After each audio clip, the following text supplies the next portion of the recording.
Une petite fille entre dans un hôpital, serrant un nouveau-né dans ses bras tremblants. Elle n'a que 10 ans.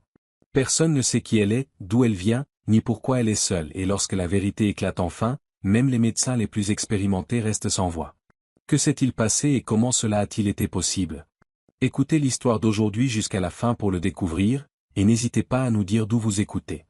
Le soleil commençait à peine à se lever lorsque les portes automatiques de l'hôpital général San Rafael s'ouvrirent.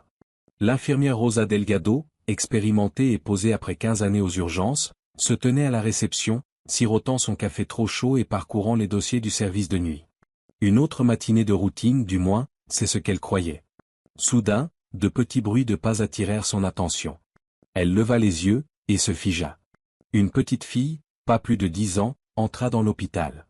Ses cheveux bruns étaient emmêlés, et ses vêtements, un simple t-shirt en coton et un short, semblaient avoir été enfilés à la hâte. Mais ce qui immobilisa vraiment Rosa, c'était ce que la fillette tenait dans ses bras. Un minuscule bébé enveloppé dans une couverture d'hôpital. « Oh mon Dieu !» murmura Rosa. Elle sortit rapidement de derrière le comptoir. « Tu vas bien, ma chérie ?» La fillette ne répondit pas tout de suite. Ses bras tremblaient autour du petit paquet. Ses yeux étaient grands, effrayés. Finalement, elle parla. « On m'a dit de venir ici. » Rosa s'agenouilla à côté d'elle. « Tu es en sécurité maintenant.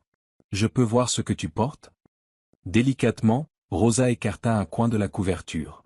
Un nouveau-né, âgé de seulement quelques heures, dormait profondément. Marisol, appela Rosa à une jeune infirmière qui entrait dans le hall. « J'ai besoin d'aide maintenant. » Marisol Vega accourut, ses yeux s'écarquillant. « Oh mon Dieu !» Appelle le docteur Moral et apporte un brancard.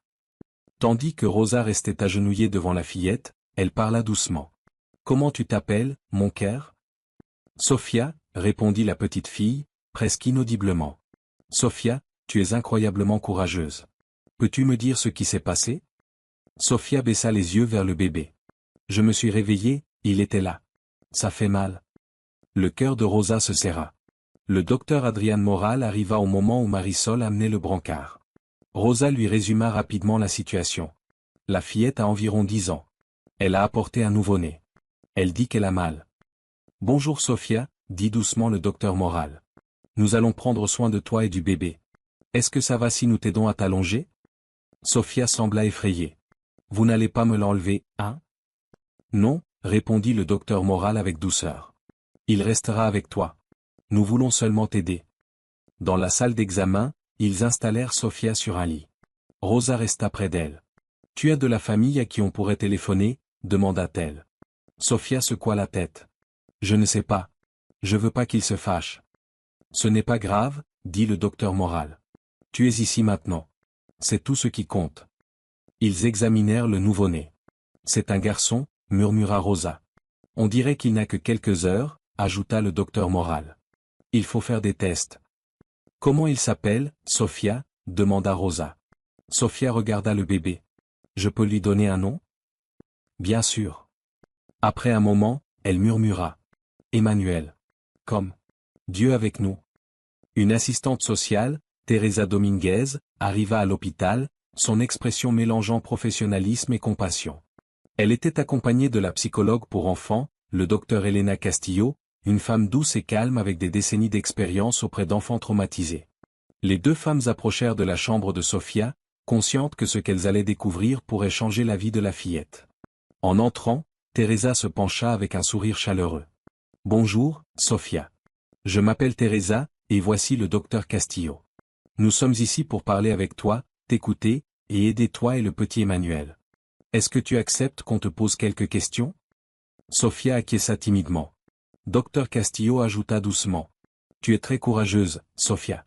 Peux-tu nous dire avec qui tu vis ?»« Ma maman et mon beau-père, » répondit Sophia d'une voix tendue. « Tu sais où ils sont maintenant ?» demanda Teresa avec douceur. Les yeux de Sophia se remplirent de larmes. Il serait fâché. C'était censé être un secret, chuchota-t-elle en serrant Emmanuel plus fort. Le docteur Castillo posa une main douce sur le bras de Sophia. « Tu n'as rien fait de mal, ma chérie. Rien de tout cela n'est ta faute. Nous voulons seulement comprendre comment t'aider. » La tension dans la pièce devint palpable. Sophia se mit à trembler. Les larmes glissèrent sur ses joues. « Mon beau-père, il est entré dans ma chambre. Et puis le bébé était là. Je comprenais pas. Je savais pas quoi faire. Le silence tomba comme une ombre. Même les machines semblaient se taire. Rosa saisit instinctivement la main de Sofia, la tenant fermement, les yeux brillants d'émotion. Personne ne parla, mais chaque cœur se brisa un peu. Enfin, Dr Castillo prit la parole, avec conviction. Merci de nous avoir dit la vérité, Sofia. Tu as été très courageuse. Tu n'es plus seule. À l'extérieur, les équipes médicales et juridiques se réunirent dans une petite salle de conférence près du service pédiatrique. Le détective Marco Salinas, grand et calme malgré la tempête qui grondait, prit la parole. Nous avons confirmé l'identité du beau-père. Nous lançons immédiatement un mandat d'arrêt. D'après les déclarations de la fillette et les premières analyses médicales, nous avons assez pour avancer. L'assistante sociale Teresa se pencha en avant. Et la mère? Les recherches ont commencé, répondit Salinas. Les voisins disent l'avoir vue récemment, mais elle n'est pas rentrée depuis que Sofia est venue à l'hôpital. On craint qu'elle ne se cache ou pire, qu'elle nous évite délibérément. Le docteur Castillo croisa les bras. Si elle a laissé faire cela ou qu'elle a détourné le regard, il faudra envisager la négligence ou la complicité. Quoi qu'il en soit, elle n'est pas apte à s'occuper de Sofia ou du bébé. L'objectif n'était plus seulement d'enquêter mais de protéger Sofia et Emmanuel à tout prix. À l'intérieur, Rosa restait auprès de Sofia et du bébé Emmanuel. Le lien entre eux était évident. Sofia aidait à le nourrir, à changer sa couche, et lui chantait doucement lorsqu'il pleurait. « Il restera avec moi ?» demanda-t-elle un soir. Rosa hésita. « On fera tout ce qu'on peut pour vous garder ensemble, ma chérie. » Le lendemain, une famille d'accueil arriva, Isabelle Herrera. Chaleureuse et bienveillante, elle s'assit près de Sofia. « Mon mari et moi aimerions t'accueillir, toi et Emmanuel, chez nous. Vous ne seriez pas séparés. » Sofia sembla incertaine. « Je veux qu'il soit en sécurité. Tu pourras aider à t'occuper de lui. Mais tu pourras aussi redevenir une enfant.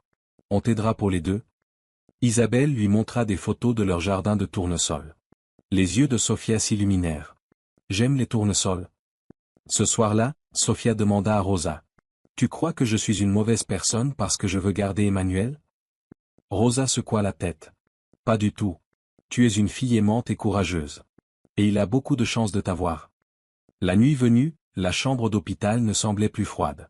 Elle était remplie de couleurs, de dessins, et de douceur. Un album photo arriva, un ours en peluche fut posé près du berceau. Le personnel passait dire bonsoir. Le docteur Moral vint lui parler avant qu'elle ne s'endorme. On avancera étape par étape. Mais toi et Emmanuel? Vous n'êtes plus seuls. Le matin suivant, un coup discret frappé à la salle de conférence apporta les nouvelles tant attendues.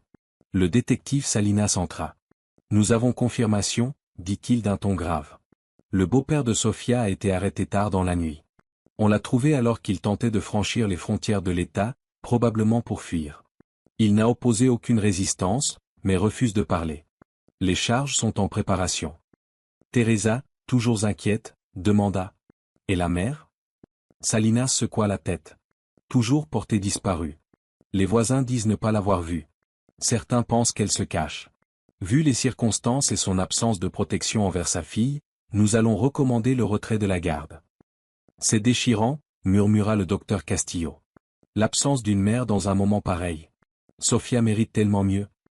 Dans sa chambre, Sofia resta silencieuse quelques instants. Alors, il est parti? Rosa acquiesça.